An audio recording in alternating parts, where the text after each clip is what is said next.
Así que el título del día de hoy, estamos en el capítulo 2 del libro de Josué, nuestra serie de transición. El estudio del día de hoy tiene un título que le he puesto, se llama Fe Inesperada, en esta primera parte de nuestro estudio. Fe Inesperada. Vamos a orar. Señor, gracias por estar siempre con nosotros, pero en este momento especial, gracias porque tú nos das tu palabra para hablarnos, para tocar nuestro corazón.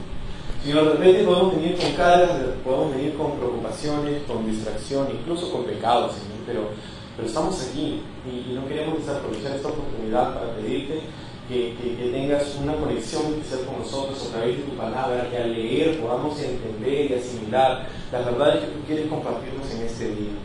Gracias, Señor, por todo lo que estamos aquí escuchando tu palabra. Bendícenos mientras que nos acercamos a ti, que salgamos por esas puertas transformados gracias a tu intervención en nuestra vida, en el nombre de Jesús.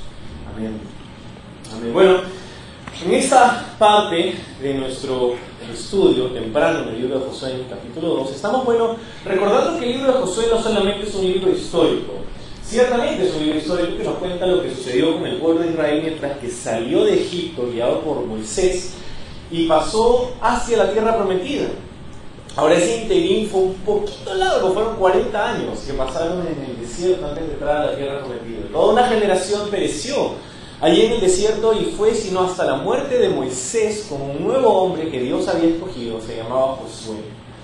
Josué es quien ahora está guiando a la nación. Josué es quien ha recibido un llamado de parte de Dios para poder llevar a los hijos de Israel hacia la tierra prometida. ¿Y por qué se conoce así la tierra prometida? Bueno, porque es la promesa que Dios le había dado a Abraham hace varios años atrás. Tú vas a tener una descendencia, vas a tener una tierra y de ti va a venir una bendición que afectará a todas las familias de la tierra. Era básicamente lo que Dios le había dicho a Abraham.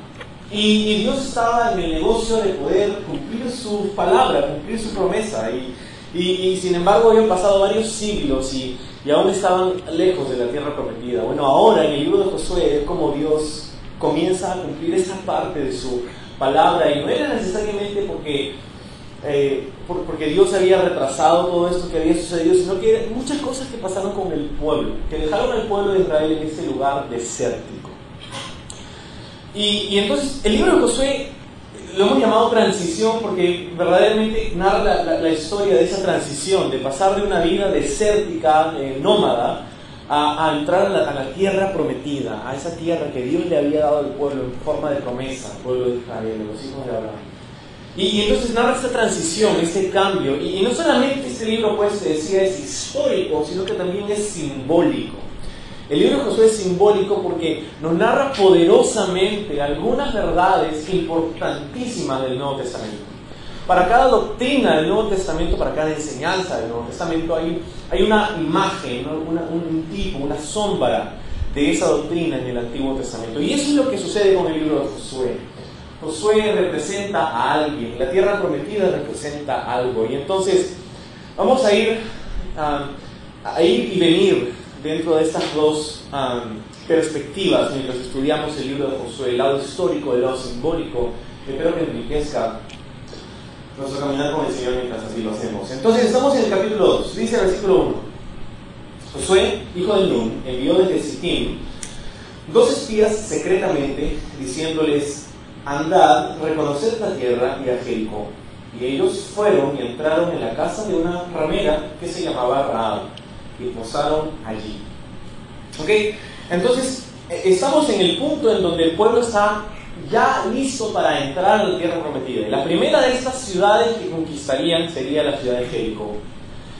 Esta era una ciudad importante, no solo porque era la primera ciudad de parte de la tierra prometida en la que ingresarían a conquistar, sino que también era una ciudad prominente en esos días. Jericó, como vamos a aprender Dios mediante la próxima semana, en la segunda parte del capítulo, es una ciudad era una ciudad que tenía un muro, tenía una muralla. Es más, tenía una doble muralla.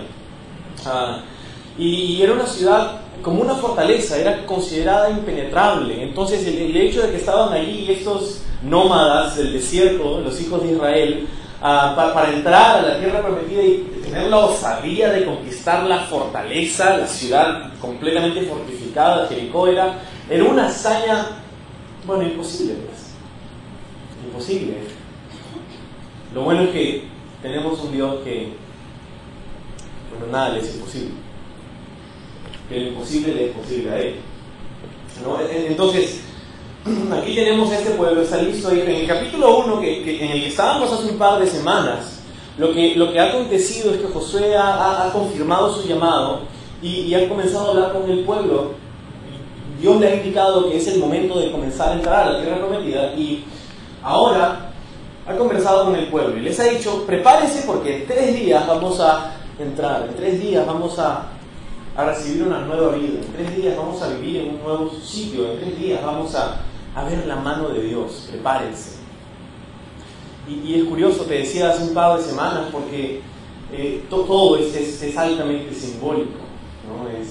Es Josué, cuyo nombre es la raíz del nombre de Jesús en el Nuevo Testamento, Yeshua.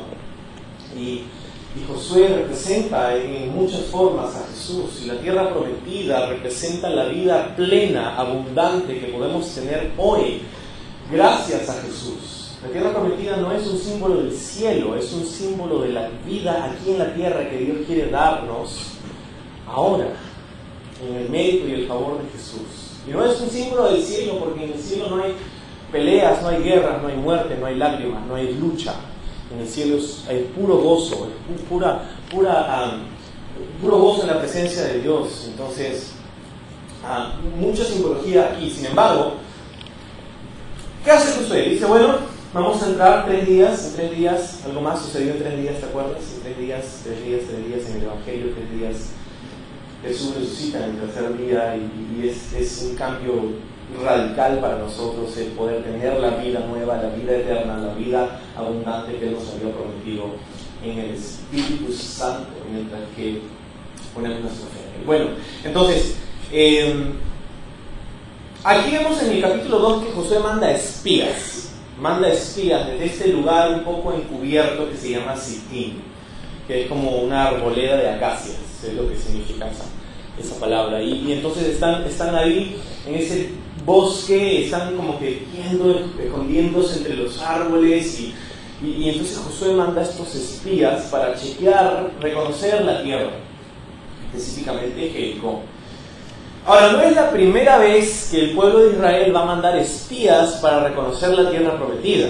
De hecho, 38 años atrás, en el libro de Números, Moisés había enviado una delegación de espías a la tierra prometida para reconocer la tierra también. Curiosamente, uno de esos 2 espías que Moisés mandó era Josué. Josué era uno de esos espías que fue hace 38 años a chequear la tierra prometida. Curiosamente, bueno, esa experiencia creo que le enseñó mucho a Josué.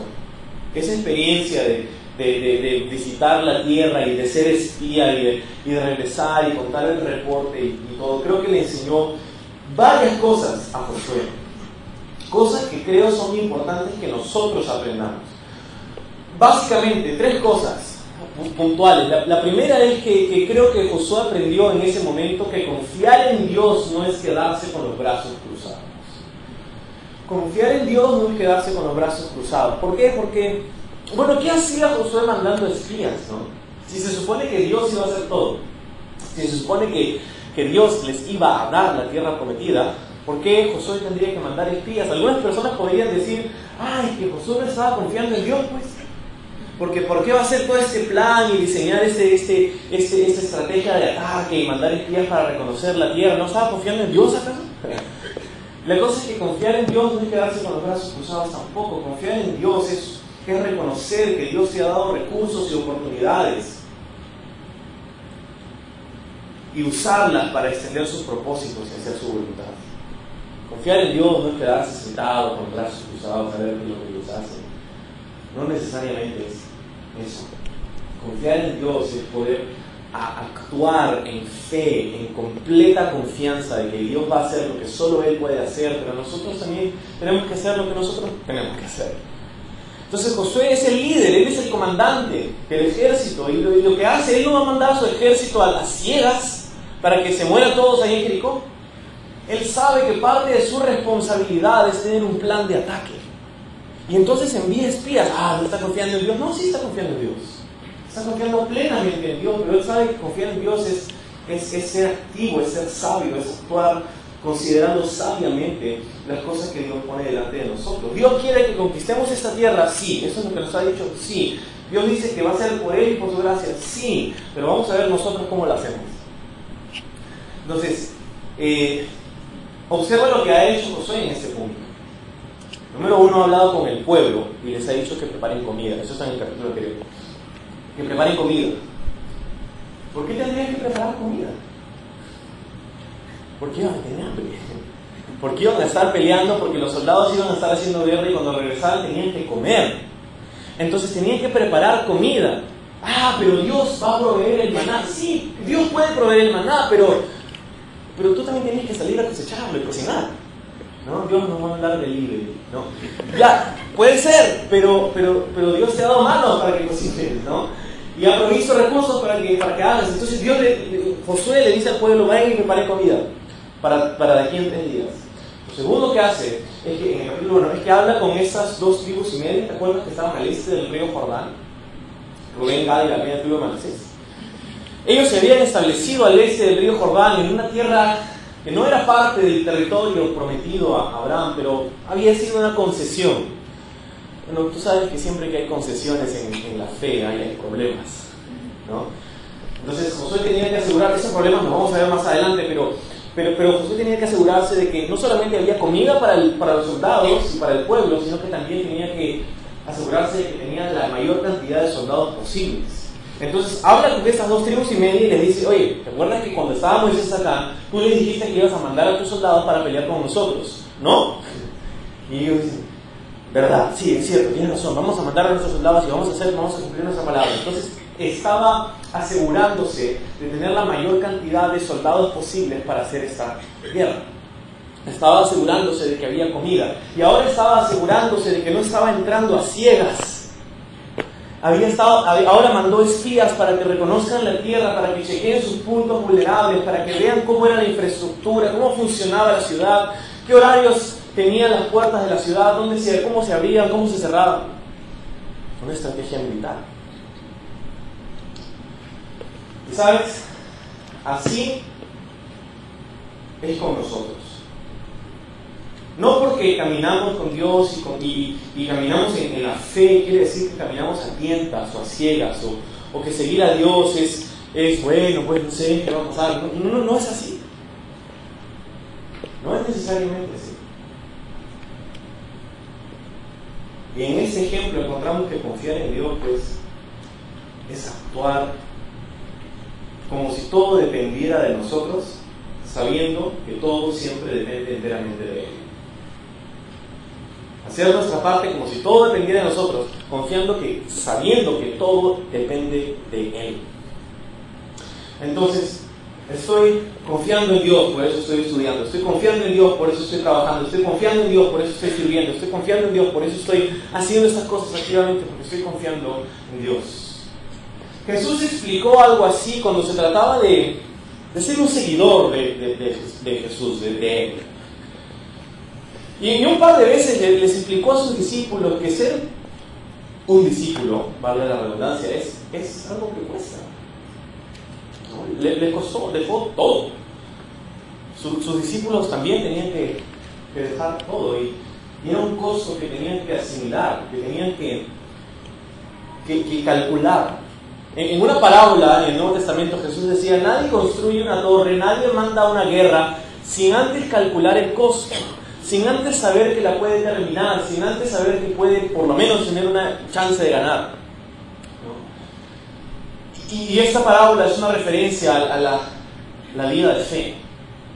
Ser un discípulo de Jesús, no, bueno, pues ya sé que no quiero pasar, no sé qué pasará. No, ser un discípulo de Jesús es entender el mensaje del Evangelio y saber que todo depende de Él, pero es ser activo, es dar pasos de fe. La Biblia dice que el justo vivirá por la fe. Y esta no es una fe ciega, ¿no? Entonces, eso es muy importante, eso es algo que Josué aprendió. Que confiar en Dios no es quedarse con los brazos cruzados. Ahora, habiéndote dicho eso, también tengo que decirte que muchas veces, como pasa con Josué aquí en el libro de Josué, Dios va a agarrar el plan de Josué, lo va a mirar, lo va a leer. ¡Qué bonito! Y lo va a tirar a la basura. No. Entonces, porque como vas a darte cuenta en las próximas semanas, el plan que Josué puede haber diseñado durante estos días no tiene nada que ver con lo que Dios va a hacer en unos días más adelante. Entonces, Josué hace su plan, Dios lo mira y dice: gracias, Josué, pero yo voy a hacer otra cosa. Y muchas veces pasa así con nosotros, ¿no? Nosotros hacemos un plan, nosotros hacemos así, hacemos las preguntas existenciales y elaboramos el plan de 5 años y 10 años y nuestra familia, cuántos queremos tener y hacemos todo el plan así, ya no tenemos ni 15 años y ya sabemos exactamente qué vamos a hacer cuando tenemos 50, algo así. Y luego nos damos cuenta que, bueno, de hecho los planes de Dios son diferentes a los nuestros. Entonces, sí, tenemos que hacer nuestra parte y tenemos que tener un plan, pero nunca para aferrarnos al plan en vez de a Dios. Entonces muchas veces Dios va a tomar nuestros planes y, como en el caso de Josué, lo va a arrugar, lo va a tirar a la basura, porque Él tiene algo mejor. Él tiene algo mejor. Ahora, Josué pensaba que iba a ser una batalla increíble, ¿no? Una de esas Infinity Wars que ha salido hace tiempo.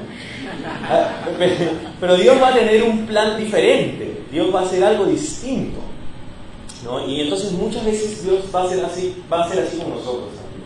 Pero no quiere decir que no debemos por lo menos intentar tener un plan. Otra de las cosas que aprendió Josué en su experiencia como espía es que no solamente confiar en Dios es altamente activo, sino que también aprendió que el desánimo es peligroso.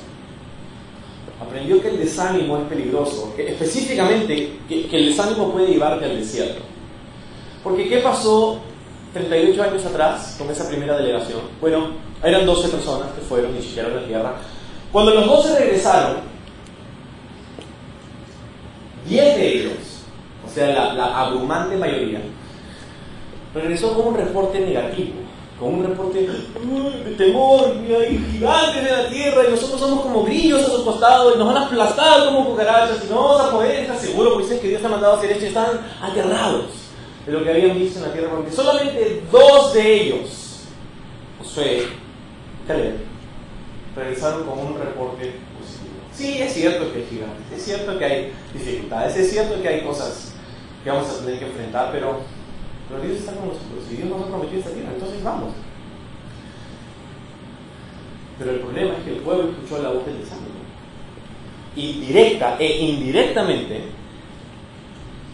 ese desánimo guió a toda esa generación durante los próximos 38 años a vivir en el desierto, porque ellos decidieron escuchar la voz del desánimo. Josué aprendió en ese mismo momento y por los próximos 38 años que es peligroso escuchar la voz del desánimo. Espero que nosotros podamos asimilar eso también. Cuando nosotros cedemos ante el desánimo, es donde estamos en el peligro de vivir en el desierto, de no vivir en las promesas de Dios, de no vivir en los planes de Dios, de no vivir en la voluntad de Dios, de no vivir en la abundancia que Dios tiene para nosotros. Una vida llena de gozo, llena de paz, una vida llena de propósito, de saber que Dios tiene toda nuestra vida bajo control. No, más bien vivimos en el miedo, vivimos temerosos. ¿Y por qué? Porque hemos escuchado la voz del desánimo. No vayas a la iglesia, mira lo que van a pensar de ti. No hagas eso, no te acerques a Dios, no leas la Biblia, ya Dios no quiere nada contigo, ya no confieses tu pecado porque mira, eres un pecador horrible. No, ¿cómo vas a pensar que Dios te quiere usar a ti, por favor? No, y escuchamos la voz del desánimo y el desánimo nos lleva al desierto, pues, que dejamos de tomar pasos de fe, que dejamos de vivir por fe. Cuando hacemos eso, nos metemos en una rutina seca. Entonces, ten cuidado con el desánimo. Necesitamos cortar las voces del desánimo en nuestra vida. No estoy diciéndote que de vez en cuando no es bueno que nos den un par de cachetadas y nos saquen de nuestro estupor. ¿no? Todos necesitamos en algún momento de la vida que venga alguna persona en algún momento y no digo, ¿sabes qué? Reacciona, no sea tarado, ¿no? Entonces todos necesitamos eso en algún momento, pero no estoy diciendo eso, no estoy diciendo que no, la negatividad, no estoy hablando de eso, estoy diciendo que necesitamos identificar esas fuentes de desánimo en nuestra vida y eliminarlas. De desánimo cuando se trata de caminar con Dios, de desánimo cuando se trata de tomar pasos de fe, de desánimo cuando se trata de vivir en la tierra prometida, la vida plena y abundante que Jesús tiene para ti. Entonces nos desanimamos y somos guiados al desierto. Y Dios no quiere que ellos salgan, no quiere que lo pongan aquí. Entonces Josué aprendió que escuchar la voz del desánimo es muy peligroso. Así que lo tercero que aprende Josué es que, Moisés había mandado ¿cuántos hombres a guiar la tierra? 12 hombres. ¿Y Josué manda cuántos? 2. Josué manda a 2. Dice, yo no necesito a 12, yo necesito a 2. A 2 buenos, de los buenos espíritus. ¿No? Así como Caleb, así como yo. No necesito a dos personas, no necesito 12, necesito solamente 2. Y lo que pienso que aprendió Josué aquí es que la voz de los muchos no siempre es la voz de Dios. La voz de la mayoría no siempre es la voz de Dios. Y la cosa es algo tan importante porque eso nos enseña que incluso en uno de los modelos de gobierno más exitosos de la historia, la democracia, incluso ahí hay defectos, incluso ahí hay problemas. La democracia, que literalmente significa la voz del pueblo, ¿no? Lo que el pueblo quiere. Entonces, ¿por qué te digo esto? No estamos en una clase de ciencia política, sino estamos dándonos cuenta que a veces lo que la gente nos dice y lo que nos dice la mayoría, lo que nos dice el mundo, lo que nos dice Netflix, lo que nos dice la televisión, lo que nos dice la cultura, no siempre es lo que Dios quiere. Porque en el caso de los espías, 10 de ellos decían, y se mordían las uñas. Pero estaban los 10 equivocados. La minoría, en este caso, era quien tenía razón. ¿Y sabes? Así pasa. Y así está pasando el día de hoy, culturalmente. Y así puede pasar en tu vida personal también. Muchas personas, cuando se trata de tomar una decisión, cuando se trata de caminar por fe, donde sabes que Dios te ha hablado, tú quieres como que confirmarlo, ¿no? Vamos en búsqueda de consejo. Y no es malo, es bueno. La Biblia dice que hay sabiduría en la muchedumbre de consejeros, que cuando se trata de hacer la guerra, es bueno que tengamos varios consejeros. Es importante eso, pero tenemos que darnos cuenta que a veces cuando vamos en búsqueda de consejo, no estamos yendo en búsqueda de consejo, estamos yendo en búsqueda de lo que a nosotros nos gusta. Muchas personas van y buscan, ya, Dios quiere que haga eso, entonces ya voy a consultarle a esta persona, y tenemos 12 consejeros, de los cuales 10 nos dicen que no. Y entonces nos damos cuenta que no es la voz de Dios. Mucha gente va en búsqueda de consejo como si fuera de shopping. Van a comprar consejo, básicamente. Y van a una persona, a otra persona, hasta que encuentren a alguien que les diga lo que quieren escuchar. Y sabes, Dios no siempre nos dice lo que queremos escuchar, pero Dios nos dice lo que necesitamos escuchar. Entonces, ten cuidado con eso. Ten cuidado con... Si sabes que Dios te ha llamado a algo, si sabes que Dios te ha dado una tarea, si sabes que Dios te ha dado una dirección clara, que quiere que tomes un paso, por grande o pequeño que sea, escucha su voz, no la voz del desánimo, no la voz de la mayoría, escucha la voz de Dios. Eso es lo que importa. No tomes decisiones para agradar a la gente. ¿Qué va a pensar mi papá? ¿Qué va a pensar mi mamá? ¿Qué va a pensar mi familia? ¿Qué va a pensar la persona? ¿Qué va a pensar la gente de mi trabajo? ¿Qué va a pensar la gente de mi universidad? ¿Qué va a pensar? Toma decisiones para agradar a Dios, no para agradar a la gente. Porque en última instancia, la opinión de la gente va a ir bien. Y no es la que nos debería importar, sino es la voz de Dios. Y la opinión de Dios es la que debe importarnos. Y es su palabra en donde se encuentra nuestro consejo. Es la palabra de Dios, es este libro, es la Biblia. Ahí está el consejo de Dios. Y sabes, necesitamos, así como Josué, identificar a un par de personas por lo menos que nos van a saber apuntar al consejo de la palabra de Dios. Por lo menos un par de personas. Que cuando les contamos los problemas, que cuando les contamos lo que está pasando en nuestra vida, que cuando les contamos lo que está pasando no van a apañarnos y ay, no te preocupes porque quieres que también. No. Una persona o dos que están ahí, que también dicen, ¿sabes qué? No seas parado. ¿Qué estás pensando? Esa es la persona que te da un par de cachetadas en la cara. Y te va a decir, eso es lo que dice la palabra de Dios. Necesitamos eso, necesitamos personas que nos guíen al consejo de la palabra de Dios y no lo que piensa la cultura, y no lo que piensa la gente, no lo que piensan los demás, lo que dice Dios en su palabra. Espero que pueda hacer eso para algunos de ustedes. Entonces, no quiero darte cachetadas, pero sí quiero darte el consejo de la palabra de Dios. Ok, entonces, aprendió muchas cosas Josué en esa experiencia. Y ahora envía a estas dos personas. Y estas dos personas entran a la ciudad de Jericó y van a la casa de una mujer que se llama Rahab, cuyo oficio era prostituta, era una ramera. Y hay personas que tienen problemas con eso. Porque ¿cómo puede ser que esos espías hayan entrado en la casa de una mujer prostituta? Hay personas que no permiten que la Biblia diga lo que quiere decir, ¿no? Entonces, hay personas mojigatas, ¿no? Cerraron la vestidura. ¿Por qué van a entrar a la casa de una prostituta? Ahora, el problema es que algunas personas tienen que decir, no, es que en realidad no era prostituta, sino que era dueña de un hostal. No, de verdad, porque la palabra hebrea que se traduce como prostituta podría traducirse también como aquella que guarda la posada. Ahora el detalle está en que Rahab aparece en el Nuevo Testamento, en un par de pasajes. Y también se menciona que era prostituta, y la palabra que está ahí es una palabra griega que tiene solo un significado, significa prostituta.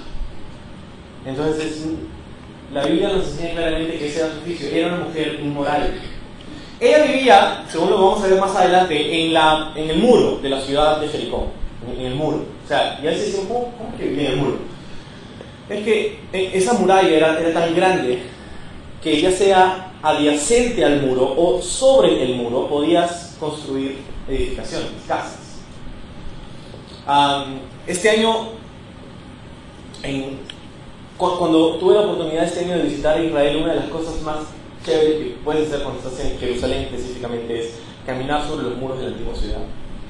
Tú puedes subirte a los muros de la antigua ciudad de Jerusalén y caminar y alucinarte que eres Nehemías y estás ahí dedicando los muros. Es algo muy chévere. Obviamente esos no son los muros del tiempo de Nehemías, son muros mucho más nuevos que eso, pero puedes darte cuenta cómo puedes caminar encima de un muro y es como un gran callejón ese muro, el techo de ese muro. Y entonces ella vivía ahí, en un lugar altamente transitado. ¿Por qué estos espías irían a parar a la casa de esta mujer? Porque eran espías, esta era una misión imposible.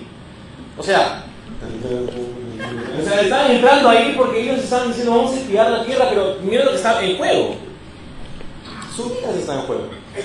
Si los encontraban, los mataban, los asesinaban y no había más. Entonces tenían que hacer algo que no levantara sospechas. Entonces ellos entraron a la casa de una mujer ramera. El texto no sugiere, quiero decir que el texto no sugiere para nada inmoralidad de parte de estos espías. Cuando nosotros pensamos que hay algo de inmoral, mira que se fue mal, estamos insertando nuestra perversidad sobre el texto. No estamos extrapolando lo que el texto dice. El texto no tiene ningún indicio de que hay inmoralidad aquí en los espías. Simplemente estaban yendo ahí. Era un plan de acción que no levantaba sospechas, que les permitía hacer la tarea que tenían ahí en mente. Ahora, llegaron ahí. Creo que lejos de sugerir algo inmoral o perverso, a mí me parece que este texto nos da un mensaje impresionante acerca del poder del Evangelio en la persona de Rahab. El versículo dice: fue dado aviso al rey de Jericó, diciendo: he aquí que los hombres, los hijos de Israel, han venido aquí esta noche para espiar la tierra. Entonces el rey de Jericó envió a decir a Rahab: saca a los hombres que han venido y han entrado a tu casa porque han venido a espiar toda la tierra. Entonces, lamentablemente para los espías, su misión no era tan secreta, ¿no? Porque ya el rey sabía, ¿no? Entonces, ¿cómo es que se enteró si era tan... Se supone que secreta la misión, ¿no? Es que, bueno, tú sabes, el chisme corre muy rápido, ¿no? Entonces, no solamente eso, sino que en realidad no era difícil observar a 2 millones de personas a un par de kilómetros de distancia con un pilar de fuego en la noche y una nube sobre sus cabezas durante el día. No es difícil observar que hay un pueblo nómada que está yendo por 40 años, yendo y viniendo, y se está acercando cada vez más, y están diciendo que van a entrar. Entonces, cuando vienen 2 espías de Israel, a pesar de sus esfuerzos por ser espías secretos, ¿no? Era muy fácil darse cuenta que esos hombres pertenecían a ese grupo de personas y significaba problemas para Jericó. Entonces, manda el rey de Jericó, que era más como el alcalde de Jericó, porque pues, el rey, estamos en una nación que era, no sé, y el rey de Jericó era el alcalde de esa ciudad pequeña, era rey porque era autónoma, pero entonces manda a esos hombres y dice: oye, Rahab, yo sé que han venido aquí estos espías, entréganoslo porque queremos asesinarlo, queremos matarlo, ¿no? Y entonces la respuesta de Rahab fue muy interesante. Dice en el versículo 4: pero la mujer había tomado a los 2 hombres y los había escondido. Y dijo: es verdad que unos hombres vinieron a mí, pero no supe de dónde eran. Y cuando se iba a cerrar la puerta y haciendo oscuro, estos hombres salieron, y no sé a dónde han ido, seguidos a prisa y los alcanzaréis. Mas ella los había hecho subir al terrado, y los había escondido entre los manojos de lino que tenía puestos en el terrado. Y los hombres fueron tras ellos por el camino de Jordán hasta los vados, y la puerta fue cerrada después que salieron los perseguidores. Entonces Rahab los esconde en el techo y le dice: no sé, ellos vinieron, pero ya se fueron, mira, por allá, anda, corre, si te apresuras de repente los alcanzas. Y entonces los hombres van corriendo, ¿no? y salen por las puertas y se cierran las puertas porque ya era tarde, y ahora los hombres están allí sanos y salvos en la casa de Rahab. Y este es otro de los problemas que tienen algunas personas con Rahab. Es como, no solamente es porque era una mujer inmoral, sino porque mintió. ¿Cómo puede ser? ¿Cómo puede ser que Rahab haya mentido tan descaradamente? ¿Cómo no puede ser? O sea, te explico. Rahab era una mujer inmoral. Rahab no había tenido contacto con los estatutos y las leyes morales de Dios. Rahab era una mujer que vivía en una cultura pagana. La mentira era el menor de sus problemas. Entonces, esas personas que tienen un problema con Rahab, ¿no? Es una mujer pagana.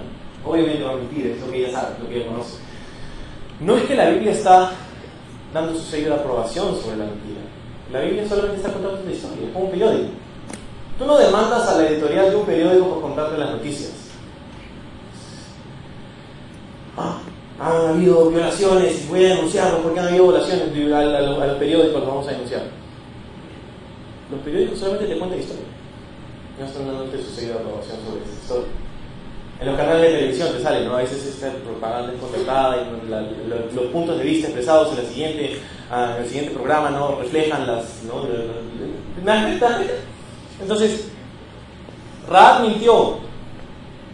Sí, y es un pecado. Sí, es un pecado. Y la Biblia está contando lo que ha pasado, ¿no? Tranquilo. Entonces, Rahab miente y los hombres están allí. Y ahora pues, ahora tienes a una mujer que está conversando con estos hombres. Para los de Jericó, el peor de los escenarios estaba desarrollándose delante de sus ojos. Esta nación está viniendo a invadirnos, nos van a matar. Entonces el rey está buscando a estos hombres para poder matarlos primero. Pero no contaban con la astucia de Rahab, quien los acoge y los protege en su casa. Ahora, esta también es una sombra, quizás es un ejemplo, porque, bueno, así como el primer Josué mandó a sus espías y estos fueron acogidos y protegidos por una mujer inmoral, el segundo Josué, Yahshua, Jesús, también mandó a su delegación. Y típicamente quienes acogían a sus discípulos y quienes les prestaban la mayor atención eran justamente los publicanos, pecadores y prostitutas. Era tanto así que Jesús llegó a ser conocido como el amigo de pecadores por los religiosos. Eso es lo que los religiosos, los fariseos, llamaban a Jesús. Él es el amigo de los pecadores porque para con los pecadores. ¿Y saben qué chévere título? Qué título más alentador, ¿no? Que Jesús se autoidentifique o permita ser identificado como el amigo de los pecadores. No es el amigo del pecado, es el amigo de los pecadores. Él está cercano a aquellos que están conflictos de corazón. Tú sabes que Jesús dijo a ese fariseo una vez que él no había venido para los que estaban sanos, él había venido para aquellos que sabían que estaban enfermos y necesitaban ayuda. Y el mensaje del Evangelio impacta justamente a personas que saben que estamos, personas que sabemos que estamos quebrantadas, personas que sabemos que necesitamos ayuda, personas que sabemos que sin Dios no podemos. Entonces Rahab era probablemente una de esas personas poco probables, esas personas que no son candidatos que la gente piensa para recibir la visión de los planes de Dios y tal. Todo. Entonces, sin embargo, Rahab va a demostrar fe en Dios. Una fe que va a tomar por sorpresa a esos espías. Una fe inesperada. Así deberían llamar a este estudio. Una fe inesperada, porque muchas veces la fe se encuentra en los lugares y en las personas menos esperadas. Es fenomenal cuando un pecador recibe a Jesús, porque de eso se trata el Evangelio. Es refrescante cuando alguien que no ha tenido contacto previo con la religión comienza a entender y asimilar el mensaje del Evangelio. Es tan refrescante porque no tienes estos prejuicios y estas ideas, nociones preconcebidas, este sistema religioso que a veces desarrollamos y ¿sabes? Es tan refrescante cuando alguien que estaba sumergido en el pecado ahora entiende que tiene un Salvador que lo ha rescatado y que lo ama. Es como, es tan refrescante. El amigo de los pecadores, el Salvador de los pecadores. Muchas veces construimos una estructura religiosa cuando lo que Dios quiere es una relación personal. Dios no está interesado en ese sistema religioso, Dios está interesado en tu corazón. Está dispuesto a alcanzarte, está dispuesto a ir atrás de ti y venir a esta tierra para morir en una cruz para perdonar tus pecados. Entonces, Josué envía a esta delegación con un propósito militar, pero Dios tenía un propósito eterno, tenía un propósito divino para esta delegación. Porque lo que Josué pensó que sucedería con estos espías era muy diferente a lo que Dios terminó haciendo con estos espías.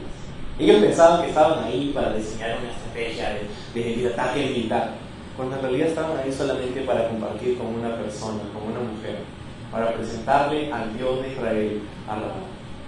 Esa era la razón por la que los espías estaban viviendo. ¿Y sabes? Así sucede con nosotros hoy también. Tú no estás donde estás por casualidad, sino que Dios ha diseñado circunstancias específicas que han sido puestas estratégicamente en tu vida por su mano, que te permitirán cumplir con sus propósitos eternos. Tú no estás por casualidad donde estás, sino que Dios lo ha diseñado así. ¿Por qué? Porque Él quiere cumplir sus propósitos eternos en ti a través de esas circunstancias. Pero lo que pasa muchas veces es que estas circunstancias que tienen detrás de ellas propósitos divinos y propósitos eternos, muchas veces se presentan a nosotros como circunstancias rutinarias, como circunstancias monótonas, como cosas que hacemos en el día a día, como circunstancias comunes y corrientes. Y sí, a Dios le gusta obrar a través de lo común y corriente. ¿No es lo que dice el libro de 1 Corintios? Que Dios utiliza el necio, lo vil, lo menospreciado, lo que la gente no da ni medio chancay. Dios le gusta utilizar esas circunstancias despreciables, en esos momentos despreciables, para mostrar su gloria, para que podamos apreciar quién Él es. Entonces nunca subestimes esas circunstancias rutinarias y esas tareas comunes y corrientes que Dios pone en tu vida. Porque como en el caso de los espías, ellos pensaban que estaban ahí para hacer un plan estratégico cuando en realidad Dios los había puesto ahí para alcanzar a una persona. ¿Y qué tal si Dios te ha puesto donde tú estás? Para poder alcanzar a alguien más. Entonces, un ejemplo muy rápido de esto. Tú sabes, te decía al inicio, esta semana estaba en Cusco y estaba hablando con mi amigo Kenneth, el pastor, y su esposa Leti. Y una de las cosas que aprendí este fin de semana es que Calvary Lima, nuestra iglesia, tuvo un impacto significativo sobre esa congregación y sobre la vida de ellos en el Cusco. Ellos vinieron a Perú hace 7 años y no vinieron necesariamente con la intención de plantar una iglesia. Ellos vinieron aquí porque tenían otros planes y si iban a Cusco había una opción de trabajo para ellos allí, iban a hacer ministerios como Calapar y todo. Y la cosa es que todos esos planes se derrumbaron y ellos estaban listos para regresar a Estados Unidos, de donde vienen. Estaban listos para irse a casa y decirle chao a Perú para siempre. Cuando justo en esa temporada nuestra iglesia estábamos en el proceso de planificación de un viaje misionero. Y eso ha sido un par de años atrás. Entonces,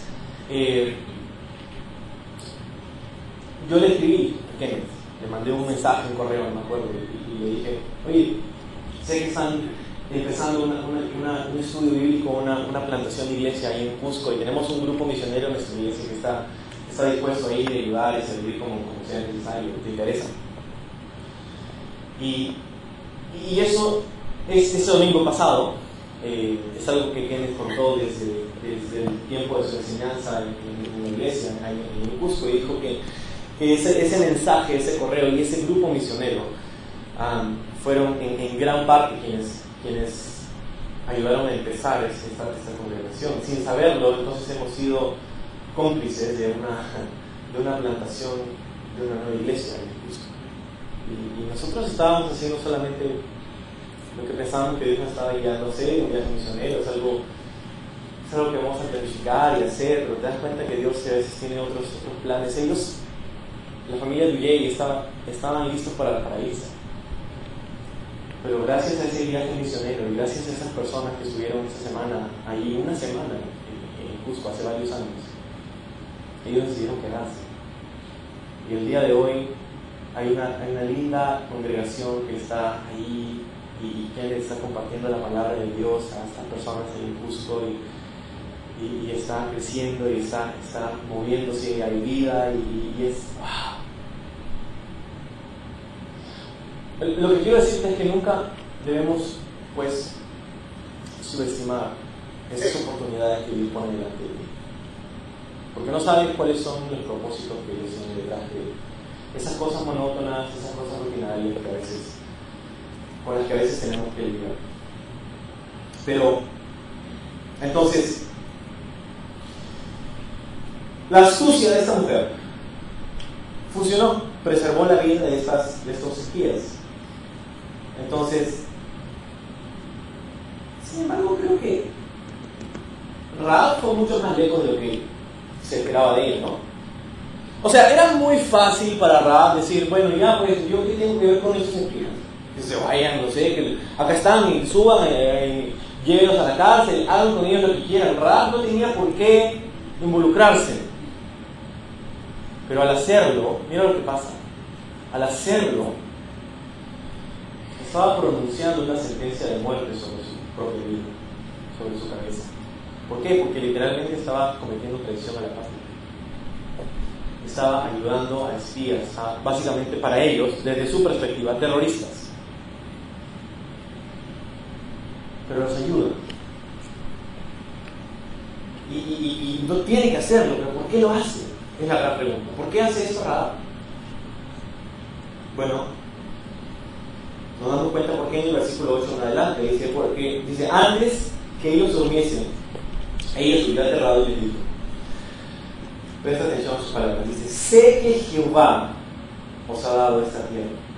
Sé que Jehová, esta mujer pagana, inmoral, conocía el nombre del Dios de Israel. Sé que Jehová os ha dado esta tierra, porque el temor de vosotros ha caído sobre nosotros y todos los moradores de mi país ya han desmayado, literalmente dice, se han derretido por causa de nosotros. Porque, versículo 10, hemos oído, si quieres subrayar eso en tu Biblia, porque hemos oído que Jehová hizo secar las aguas del Mar Rojo delante de vosotros cuando salisteis de Egipto. Espera, ¿estás citando el Mar Rojo? Esto sucedió hace 40 años. Y ella lo sabía. Pero luego dice, y lo que habéis hecho a los dos reyes de los amorreos que estaban al otro lado del Jordán, a Sehón y a Og, los cuales habéis destruido. Esto había pasado ese mismo año, unos meses atrás. Entonces esa mujer tenía un conocimiento bastante grande acerca del pueblo de Israel y del Dios de Israel. Conocía su nombre y conocía lo que Dios había hecho por su pueblo. Ahora, ese mismo conocimiento que tenía ella, dice, tenían todos los moradores de Jericó. Ellos sabían, la misma información que tenía Rahab era la que tenía el pueblo. Sin embargo, sus reacciones son completamente diferentes. Porque la mayoría del pueblo dice que se habían derretido, se habían desmayado, estaban llenos de temor y de pánico. Pero Rahab, sin embargo, Rahab estaba llena de esperanza. ¿Cómo así? ¿Cómo es que Rahab estaba llena de esperanza cuando todos a su alrededor estaban llenos de pánico? La respuesta es una palabra de 2 letras. Fe. Fe. Rahab pudo mantener un corazón lleno de esperanza cuando todos a su alrededor se morían de miedo. Qué gran ejemplo. Esa es la razón, su fe. Y es la razón por la que se encuentra en el Nuevo Testamento. En el libro de Santiago, capítulo 12, en el libro de Hebreos, capítulo 11. En el libro de Hebreos, capítulo 11, donde se menciona una lista de los héroes de la fe. No sé si saben, pero el libro de Hebreos, capítulo 11, se conoce como el Salón de la Fama. Los héroes de la fe. Y uno de los nombres mencionados en Hebreos 11 es el nombre de Rahab, una mujer inmoral. No solamente eso, sino que Rahab es mencionada una tercera vez, una primera vez en orden de aparición, en el libro de Mateo, en el capítulo 1, que nos cuenta la genealogía de Jesús. Una de las 4 mujeres que son mencionadas en la genealogía de Jesús, la persona de Rahab. Lo que no sé si me sigue, pero lo que significa eso es que Rahab se convierte en un familiar de Cristo, en una de las personas que forman parte de su genealogía. Que Dios tuvo a bien insertar a Rahab en el árbol genealógico del Mesías, literalmente hacerla parte de su familia. ¿Por qué? Si era una mujer inmoral, una mujer despreciable, una mujer aislada de la sociedad, una mujer que había tomado malas decisiones, una mujer. Sí, era todas esas cosas, pero también era la hija de alguien, era la bebita de alguien, era el tesoro de un papá, de una mamá. Dios está interesado en esa persona. No importa cuán lejos te hayas sido, cuán inmoral pueda ser tu vida, cuán pecador te consideres o no, cuán bajo hayas caído, cuántas malas decisiones hayas tomado, si tú sigues el ejemplo de Rahab, tú también puedes ser hecho parte de su familia. Tú también puedes recibir una promesa, tú también puedes estar lleno de esperanza, tú también puedes recibir el favor y la gracia de Dios. Porque lo único que nos hace calificar que nos hace ser receptores de la gracia y la misericordia de Dios, el único requisito es que seas pecador. Y si haces ese inventario te vas a dar cuenta que es una caja en la que puedes marcar: ¿pecador? ¿Eres pecador? Sí. Sí, pero eso no es todo. ¿Por qué? Porque en el versículo 9 y 10 y 11 en realidad vemos un patrón. 9 dice otra vez: sé que Jehová nos ha dado esta tierra, conocí el nombre de Dios. ¿Por qué? Porque en el versículo 10 dice: porque hemos oído. Había oído. ¿Cómo es que tenía esa información? Bueno, obvio, si vivía en un lugar altamente transitado, venían personas, iban y venían, que contaban noticias, y ella por años, no sabemos cuántos años, pero por años había escuchado el testimonio de personas que venían y ¿sabes qué? ¿Sabes quiénes son ellos? Y me contaron y todo el Dios de Egipto, y el faraón, y el pilar de fuego, y les había contado todo eso que había llenado el corazón de esos habitantes de territorio de pánico. Pero ella había oído. Entonces, había oído. Y el versículo 11 dice: oyendo esto, ha desmayado nuestro corazón, ni ha quedado más aliento en hombre alguno por causa de vosotros. Porque mira lo que dice: porque Jehová, vuestro Dios, es Dios arriba en los cielos y abajo en la tierra. ¿Por qué rayos Rahab ha pronunciado figurativamente una sentencia de muerte sobre su propia persona al ayudar a esos espías? Porque había reconocido que había una mayor autoridad, una autoridad más grande que su rey, bajo la cual ella quería estar sometida, y era el Dios de Israel. El Dios de Israel. ¿Cómo sucede todo esto? Número uno, había oído. Había oído. Y tú esta mañana estabas oyendo.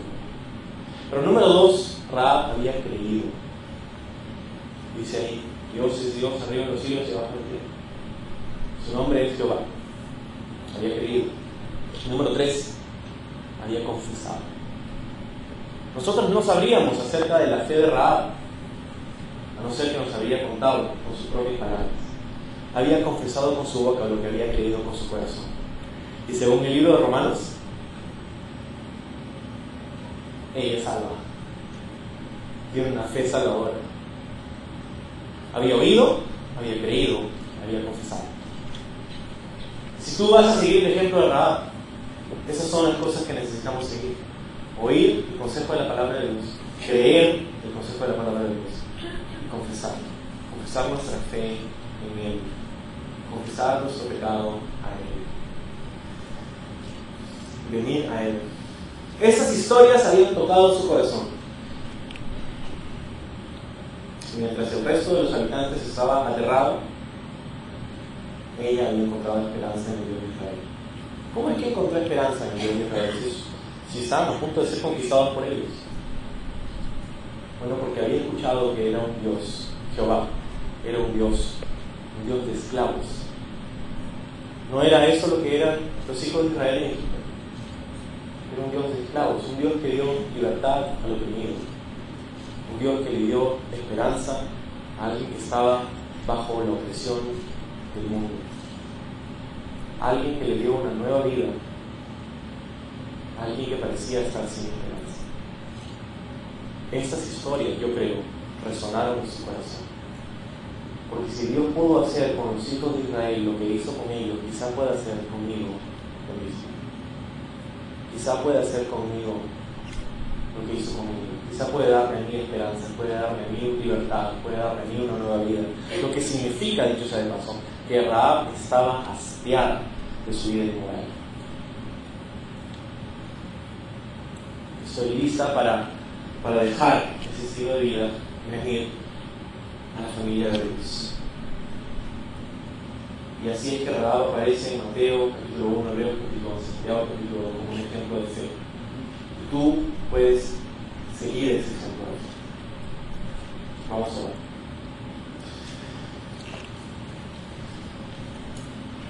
Señor,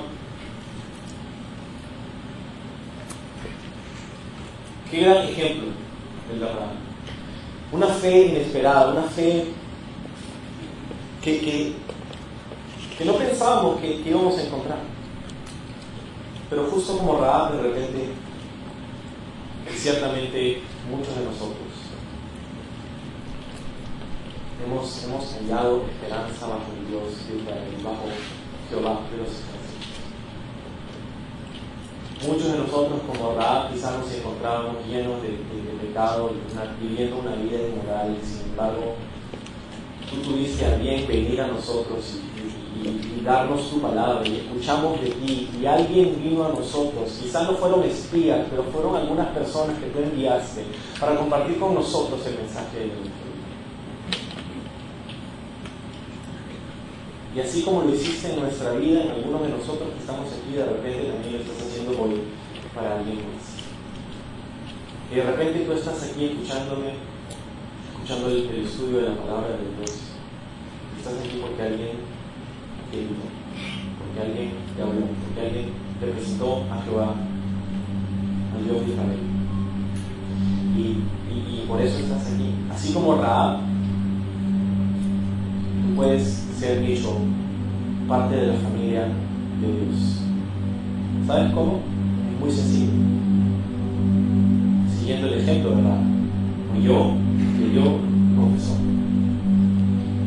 La Biblia dice en el Nuevo Testamento que aquellos, en 1 Juan, aquellos quienes creemos en Jesús, somos dados el derecho, la potestad de ser hechos hijos de Dios.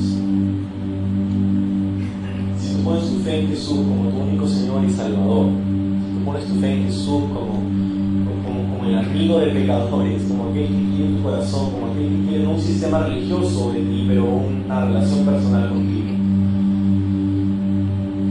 también puedes ser hecho miembro de su familia.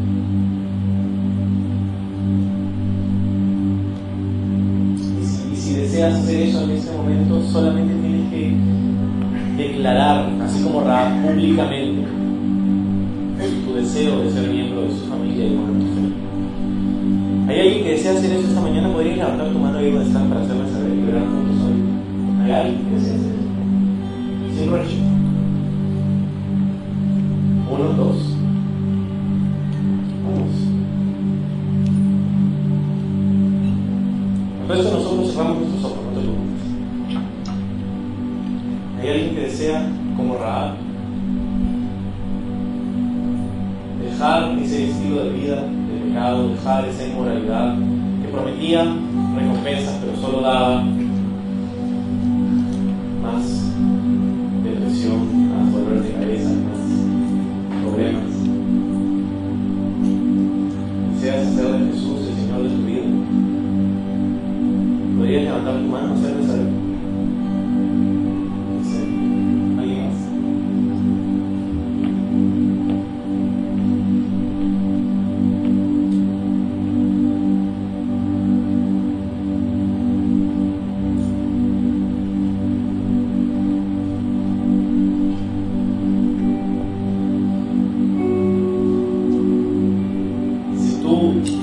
Tu mano, o si estás dudando, pero sabes que quieres hacerlo.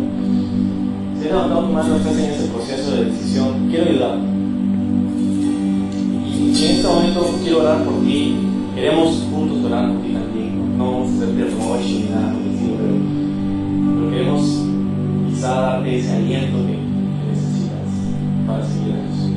Así que si tú deseas tomar esa decisión, puedes levantarte delante de ti y vamos a orar juntos. Ponte de pie. Si levantas tu mano. La Biblia dice que si nosotros confesamos públicamente nuestra fe en Jesús, Él nos confesará públicamente delante del Padre. Pero también dice que si le negamos públicamente, entonces Él también nos negará a nosotros. No es para meterle el miedo ni nada, pero es que eso es algo importante. No quiero hacerte roche, no quiero hacerte pasar vergüenza, pero sí quiero contarte acerca de aquel que la pasó por ti, acerca de aquel que murió en tu lugar, acerca de aquel que llevó tu pecados, acerca de aquel que llevó tus heridas, aquel que llevó tu condena, para que tú hoy puedas recibir su perdón y su vida eterna. En realidad, ponerte de pie es un gesto simbólico, hacer una oración ahora es algo quizás lo mínimo que te puedo pedir.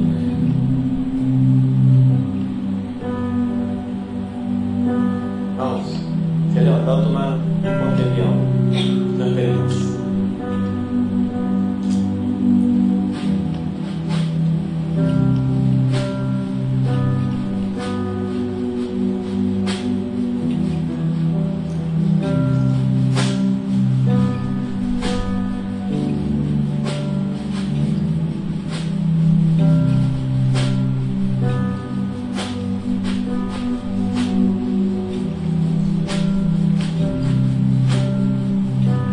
Gracias, Señor, por este tiempo, por este día y por aquellos que están confesando sus penas. Qué día glorioso, qué día lleno de esperanza. Tu palabra dice que en el cielo, en tu presencia, en la presencia de los ángeles de Dios hay gozo cuando un pecador se arrepiente. Y hay gozo entre nosotros cuando sabemos que estás obrando en medio de nosotros. Así que si tú te has puesto de pie, si hay alguien más que desea hacerlo, puedes ponerte de pie ahora. Vamos. 3, 2, 1.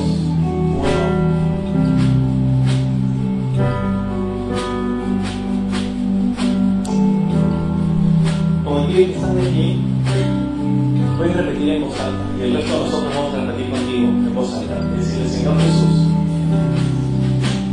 Creo que puedes hacerlo mejor que eso. Señor Jesús, en ese día me vuelvo para confesar mi fe, salvación, para confesar mi pecado y dejarlo a los pies de tu cruz, para recibir tu perdón, tu gracia, tu vida eterna. Lléname de tu espíritu y ayúdame a seguirte todos los días. En el nombre de Jesús. Amén. Amén. Vamos a darle un fuerte aplauso a Dios.